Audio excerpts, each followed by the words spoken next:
एक additional IO sir थे, वो आए, उन्होंने बोला कि now I am going to release that names of chest number who have got screened in. तो उन्होंने नेम लेना शुरू किया, चेस्ट नंबर्स लेने शुरू किए और मेरा चेस्ट नंबर नहीं आ रहा था। आई वाज जस्ट काउंटिंग कितने लोग हुए हैं। मेरे को लगता था कि अगर 71 है तो उसके हाफ होंगे और हाफ में अगर मेरा नाम नहीं हुआ तो अगर कोई मुझसे आज पूछेगा कि एसएसबी में रिकमेंड होने के लिए तुमने क्या किया, तो मैं बोल सकता हूँ कि मैंने खून और पसीना दोनों बहाया है। जूनियर इंस्ट्रक्टर एनसीओ थे, उन्होंने मुझे एक बहुत फनी चीज़ बोली, हम सबको एक्चुअली बोली थी कि आपको एज्यूम करना है कि वहाँ पे इंस्ट्रक्टर नहीं बैठ रहे, वहाँ पे गोभी के फूल बैठे हैं।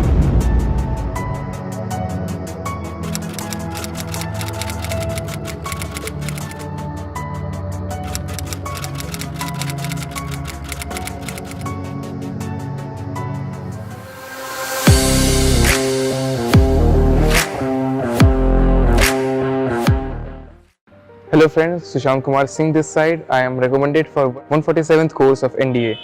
I have completed my schooling from Army Public School, Nehru Road, Lucknow. Though this is my 5-day experience at my SSB at Bhopal. My reporting was on 6th and it extended till 10th. मैंने ये intentionally ये date चुनी थी, मुझे लगता था कि अगर मैं स्टार्टिंग वाली चुनूंगा तो मेरी शायद रिकमेंडेशन रेट ज़्यादा हो सकती है, ज़्यादा चांसेस हों। When I went there on 6th, on 7 I think was our reporting. So by 8 we went into the service selection center और वहाँ हम गए तो हमें बाहर असेंबल किया गया। हमें वहाँ पे हमारे डॉक्यूमेंट्स चेक हुए, हमारे चेस्ट नंबर हमें दिए गए और फिर हमें एक बाहर लाउंज में बिठाया गया। वहाँ पे हमें हमारे एक जूनियर इंस्ट्रक्टर ने एनसीओ ने हमको हमारे इंस्ट्रक्शंस दिए कि सबसे पहले क्या होगा, फिर सेकंड में क्या होगा। फर्स्ट उन्होंने हमको एक बड़े से ऑडिटोरियम में ले गए, वहाँ पे उन्होंने हमारा OIR टेस्ट किया। There were 2 OIR test, first after the first there were 5 minute break and then the second. हमें इसके बाद 10 मिनट्स का ब्रेक दिया गया। उसके बाद हम बाहर आए, फिर वहाँ पे हमने थोड़ी बहुत हमारे जितने भी नए वहाँ पे मेट्स थे, हमने उनसे बात की, हमें नई नई चीज़ें जानी उसी 10 मिनट्स में। Then we were called for a group discussion. हमारे यहाँ पे 71 रिपोर्टिंग थे, तो हमारे को ग्रुप्स में डिवाइड किया गया, ऑलमोस्ट 14 ईच। तो जब हम डिवाइड हो गए और हमारा जो ग्रुप था वो सेकंड नंबर पे उसका ग्रुप डिस्कशन और पीपीडीटी होना था। तो पहले तो सबको एक साथ जाके पिक्चर दिखाई गई। The picture was hazy of course, और उसमें एक शिप या फिर एक बिल्डिंग जैसी चीज़ पे एक हेलीकॉप्टर से ट्रूप्स लैंड कर रहे थे। सो मेरे को जो लगा था कि वो एक मिलिट्री ऑपरेशन पे है, so I revolve the story around a military operation of a major who was posted in Jammu and Kashmir.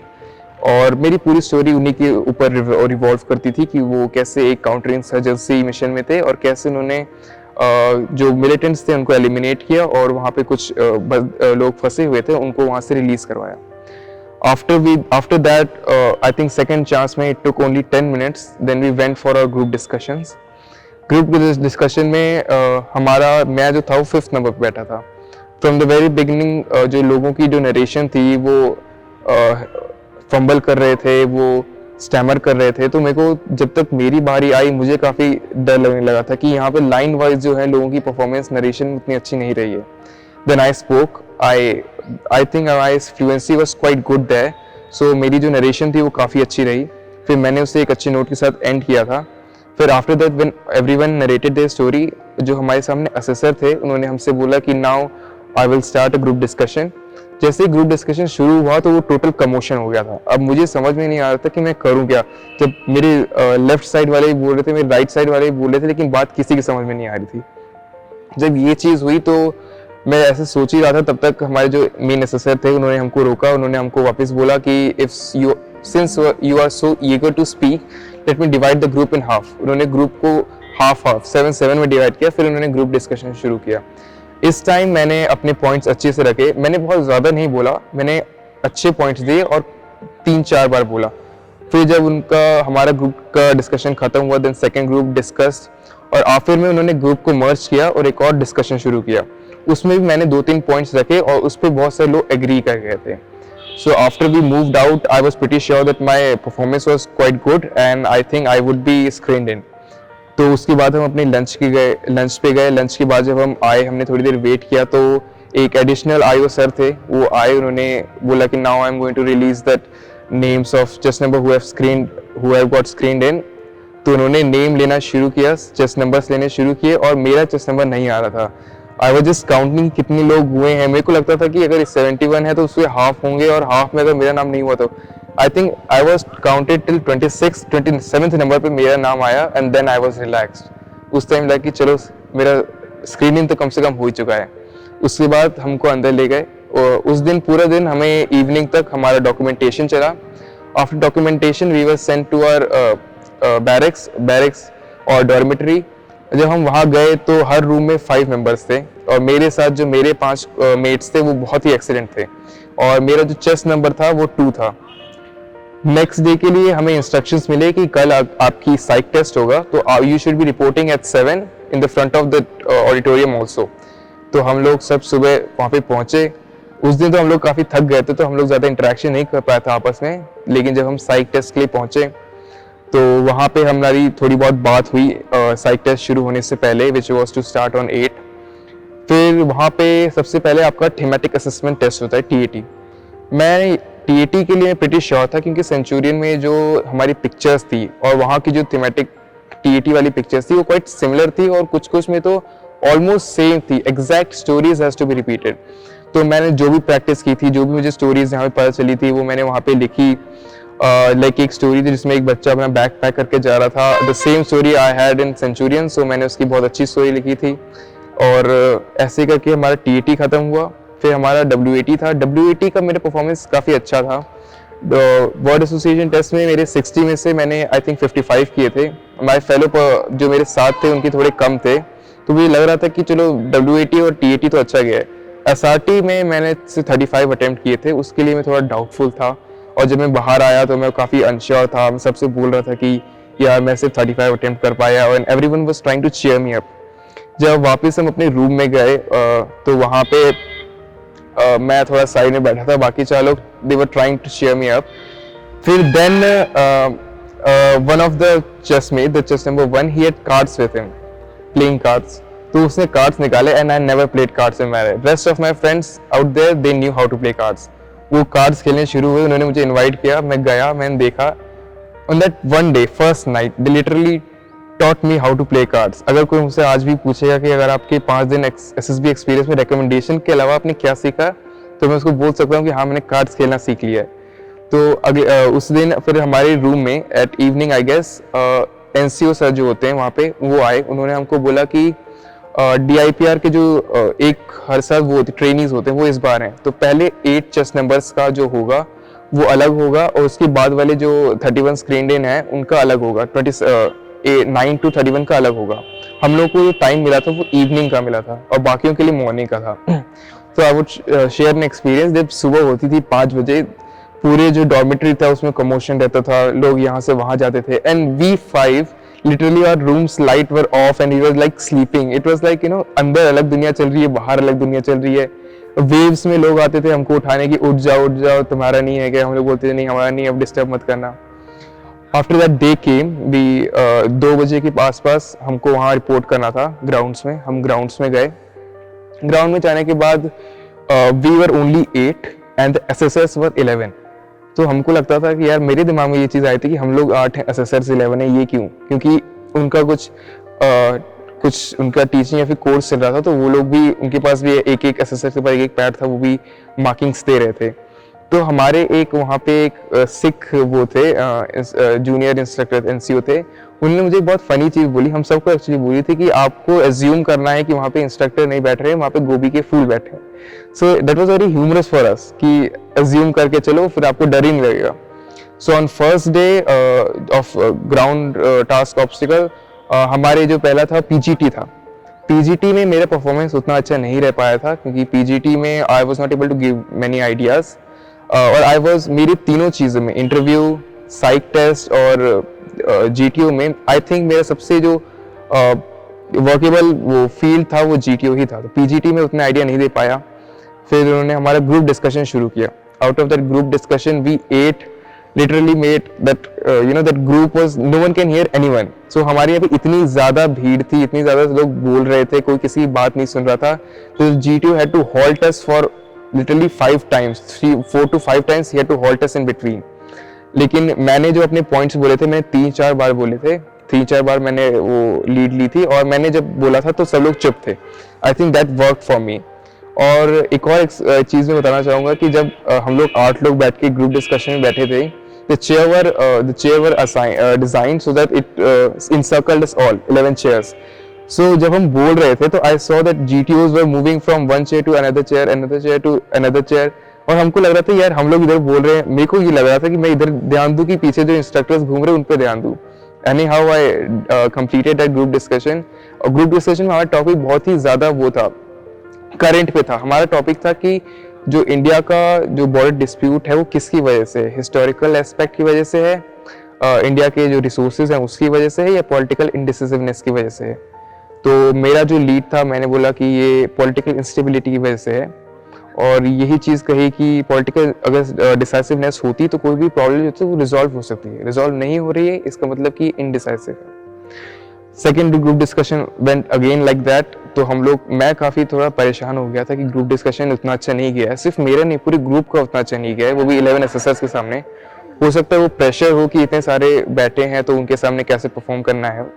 और लेकिन जब वो हुआ तो हमारा फिर हुआ HGT, हाफ ग्रुप टास्क. और group were divided into 2 halves, 4 and 4. और इस ग्रुप में मैंने सारे आइडियाज थे. पूरे हाफ ग्रुप टास्क में मैंने लीड किया था. Every idea was mine, and even there was a time when जब हमारा हाफ डिस्कशन में लास्ट पे थे तो मैंने एक आइडिया दिया that GTO asked that, do you think gentlemen that this idea would be working? So जो पीछे दो थे, मैं और एक मेरा दोस्त आगे था, हम दोनों ने बोला yes sir, they said no sir. So बड़ा कंफ्यूजन था उससे. हम दोनों एक दूसरे with both saw each other कि लाइक काम तो करेगा, और वो बोले थे नहीं करेगा. Then the GTO said, oh, of course it will work, you may now proceed further. फिर हमने वो ख़त्म किया. HGT के बाद हमारा था ग्रुप ऑब्स्टिकल रेस. GOR में जब हमें लेके गए तो GOR का जो वहाँ का था वो एकदम सेम था जैसे मैंने सेंचुरियन डिफेंस एकेडमी में देखा था. वहाँ पे जो उनके पास वो थे इंस्ट्रूमेंट्स थे, जो उनके पास ऑब्स्टिकल्स थे वो एकदम सिमिलर थे. तो मेरे को पता था कैसे क्या करना है. मैं GOR में दौड़ा. We chose a war cry, which was Jai Bhavani, because and this was also suggested by me because I think somewhere it was close to my heart. तो हम जय भवानी के साथ आगे गए. हम बस इस GOR में बस हम दौड़ रहे थे, हमारे साथ कोई कॉम्पिटिटर नहीं था क्योंकि उन सब का पहले ही हो चुका था. तो हम लोग बस दौड़े तो सर ने हमको बोला कि यहाँ पे सिंस तुम्हारे ग्रुप के साथ कोई कॉम्पिटिटर नहीं है, मैं तुम्हें टाइम लिमिट देता हूँ, तुम्हें इस टाइम के अंदर इसको कंप्लीट करना है. अगर तुम कंप्लीट कर जाते हो तो you are the victors, and if you fail then of course you are loser. So हम लोग बड़े जोश के साथ दौड़े कि अब लूजर तो नहीं बनना है, पहले 8 हम हैं तो पहले 8 हम ही को रहना है. सो वी वेंट और सारे होते गए. मुझे सबसे ज़्यादा दिक्कत हुई थी एक 10 फीट वॉल चढ़ने में क्योंकि मेरी हाइट उतनी नहीं थी. तो one of the chest number 5 उसने एक वो लीड ली और उसने नीचे बैठ गया ताकि उसके ऊपर सब जंप कर पाएं. So we all jumped. I sat on the top ताकि मैं उसकी बाद में हेल्प कर सकूं. Or when all 11 SSRs were assessing us, they were all looking at, they were quite of brisk walking with us कि कोई चीज़ मिस ना हो जाए with their tabs and they're writing something on it.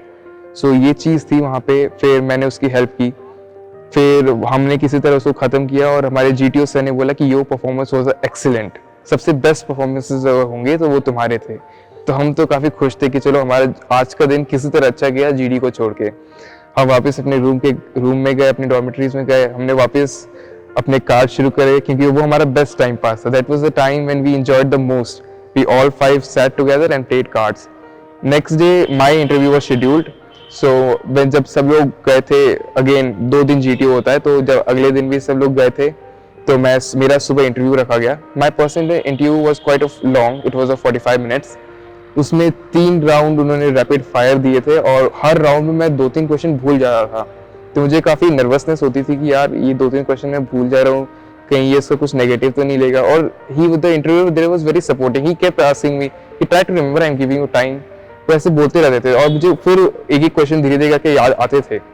तो मैंने किसी तरह वो रैपिड फायर तो ख़त्म किए. फिर उन्होंने मुझसे पूछा कि your choice of arms, and then I said mechanized infantry, and then he went in deep with it. He asked me what does artillery do, what all artillery have, what is difference between artillery and armored, what does ASC do, what is salary of a different. He went actually in depth with in terms of army with me.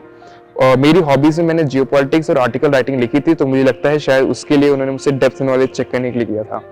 And I remember he asked me the salary of lieutenant. I said 56,000 basic पे sir. He asked me 56,000. Are you sure? I said, sir, 56,100, sir. So now correct. So I remember वो छोटी छोटी particular details भी मुझसे मांगे. He asked me that do you have any girlfriend? I said no, sir. So he asked why? I said not interested, sir. So he asked why not interested? I said, sir, they are not interested. Neither I am interested, of course.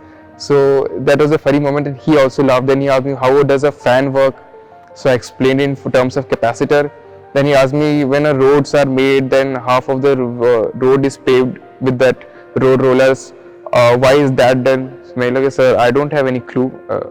I don't have any idea on this answer. इसके बाद हमारा interview किसी तरह खत्म हुआ। मैं interview के बाद काफ़ी सेटिस्फाइड था। Though after the interview over, I was parched. फिर अब हमारी दूसरे दिन की बारी आई जिसमें हमारा इंडिविजुअल ऑब्स्टिकल और वो होना था। हमने 2 बजे वापस रिपोर्ट किया। वापस वहाँ पे 11 SSS थे। वापस हमें डर लगता ही था। हम लोग गए वहाँ पे, तो पहला हमारा जो चीज़ करवाई गई थी वो थी ही individual obstacle. And now individual obstacle में मेरा चेस्ट नंबर 2 था, first one gone, and he did 15 out of them. I went there but I was able to do only 8। मुझसे 8 ही हुए थे। और जो टाइगर लीप होती है उसमें मेरी फिंगर्स जो थी उस पर चोट लग गया था मेरी। तो अगर कोई मुझसे आज पूछेगा कि एसएसबी में रिकमेंड होने के लिए तुमने क्या किया, तो मैं बोल सकता हूँ कि मैंने खून और पसीना दोनों बहाया है। So after that, all 8 ended. When we were sitting there for the next term, I asked everyone कि किसने कितने किए. So I was 7th. तो मुझे वो थोड़ा बुरा लग रहा था. It was kind of I was quite dejected. Though one person had still the decency to come after me. He did 6. So after that, we went for next, which is command task. Command task में हम गए तो उन्होंने पूछा कि 2 अपने subordinates को choose करो. मैंने 2 को चूज़ किया। उन्होंने कोई पूछा कि कोई स्पेसिफिक रीज़न। मैंने लगा कि sir I think they can help me with their utmost potential. तो उन्होंने पूछा कि why other don't have potential. मैंने लगा of course sir they have, but in this area I think they can help. तो वो दोनों आए। अब जो मेरा कमांड टास्क था वो काफ़ी डिफिकल्ट था। जो जिनको मैंने बुलाया था उनके लिए भी वो काफ़ी डिफिकल्ट था। तो पहले 5-6 मिनट तो मुझे कुछ समझ में नहीं आया कि करना क्या है। मैंने बस पीछे घूमा। मैंने उनसे पोलाइटली बहुत धीरे से पूछा कि do you have any idea how to do that, just suggest me. और उन्होंने सामने देखा, मुझे देखा, उन्होंने बोला नहीं। अब मुझे ये नहीं समझ में आ रहा था कमांड टास्क में मुझे कुछ आ नहीं रहा, इन दोनों को कुछ आ नहीं रहा, और सामने 11 लोग मुझे देख रहे हैं। मैं करूँ क्या? काफ़ी देर तक तो मैं सोचता रहा। फिर 2 हमारे वो थे GTO सर थे, उन्होंने मुझे बोला कि gentleman you can try the third approach. और कमांड टास्क को करने के लिए 3 अप्रोचेस होती हैं। तो मैंने बोला कि चलो वो भी ट्राई कर लेते हैं। जब हम थर्ड अप्रोच में गए तो GTO सर ने हमको सजेस्ट किया, do you know what is fulcrum? So I said yes sir, I of course know. और फिर उन्होंने मुझे हिंट दे दिया था। अब मुझे पता था क्या करना है। मैंने ट्राई किया और फल्क्रम बन गया। और मेरे को मेरे कमांड टास्क में 3 बार मेरे को बुलाया गया था एज एन हेल्पर। फिर नेक्स्ट डे था कॉन्फ्रेंस वाला, that was the final day. So I was quite scared, of course. वो दिन किसी के लिए भी that feeling is inexpressible. So again, but that also day in the evening we were playing cards. That was part of our routine that we have to do it. So अगले दिन हम conference के लिए, conference जो हमारी early morning की थी, हम लोग ऊपर बैठे हुए थे। एडिशनल IO आए, सर आए, उन्होंने हमको बोला कि ये आपको जो है अंदर जाना है। अगर आप नहीं भी रेकमेंड होते हैं, वो जितनी भी चीज़ें होती हैं उन्होंने बताई कि डिसहार्टेन नहीं होना है। हम चेस्ट नंबर 1 गया। फिर वो बत्ती जो होती है जो रूम के ऊपर होती है वो बजी। तो जैसे ही वो बजी, my heart start pounding like anything, I can't explain. वो धक धक हो ही नहीं थी। मैं अंदर गया रूम के अंदर, and that shine of that room literally, मैं अंदर जाके बैठा हूँ। मेरे को सिर्फ वहाँ पे अपने GTO जो हमारे वो थे, ब्रिगेडियर थे, जो हमारे बोर्ड प्रेसिडेंट, वो दिख रहे थे। मुझे और कोई नहीं दिखा। I can only see him. Left में कौन बैठा है, राइट में कौन बैठा है, कोई नहीं। मुझे बस उनकी इंसिग्नियाज दिख रहे थे, उनके डेकोरेशंस दिख रहे थे, वो दिख रहे थे, उनके क्वेश्चंस दिख रहे थे, और मुझे उनके आंसर करने थे बस। मेरे कॉन्फ्रेंस का पूरा एक्सपीरियंस मैं अपने दूसरे वीडियो में मैं कॉन्फ्रेंस एक्सपीरियंस में डाल रखा है, आप वहाँ पे देख सकते हैं। फिर जब मैं कॉन्फ्रेंस के बाद आया, बस हम सब का कॉन्फ्रेंस ख़त्म हुआ, तो अगेन हमारे एडिशनल IO सर आए। उन्होंने बोला कि I am going to announce the chest number. That was a moment that your heart beat starts pounding with unexpectable rate, like वो रुकने का नाम ही नहीं रहती। बटरफ्लाइज आपके स्टमक में होते हैं, आपके हाथ शिवर कर रहे होते हैं, आपको एकदम आप वेट कर रहे होते हैं, आपके कान तरस जाते हैं कब वो आपका चेस्ट नंबर बोले। He started by saying chest number 1. This chest number 1 student went, and then mine was chest number 2. मैं सोचा था कि skip करके तो क्या होगा, and he's literally said chest number 2. I went and stood beside him. उसके बाद मुझे कुछ नहीं दिखा, उसने किसका नाम लिया किसका नहीं लिया, that मैं बस ब्लैंक था। मेरे को बस एक फिल्म स्केल जैसे चलती है वैसे ही मेरे को अपनी पूरी जो 17 साल की लाइफ थी मेरे सामने से एकदम गुजर गई। वो इतना अच्छा एक्सपीरियंस था कि जिसको वर्ड्स में तो कोई बता ही नहीं सकते। तो यहाँ तक कि हमारा SSB एक्सपीरियंस था, and I believe it was excellent. And जो एक मोटिवेटिंग चीज़ होती है आप सबके ज़िंदगी में होगी, वो कि आपको कभी अपने आप पे लूज़ नहीं करना चाहिए। आप अपने आप पे बिलीव रखिए। हर चीज़ मेरे SSB में बहुत सारी सिचुएशन, बहुत सारी टाइम्स आए जब मैं काफ़ी डिजेक्टेड था, काफ़ी निराश था, लेकिन in the end it all gave me good outcome.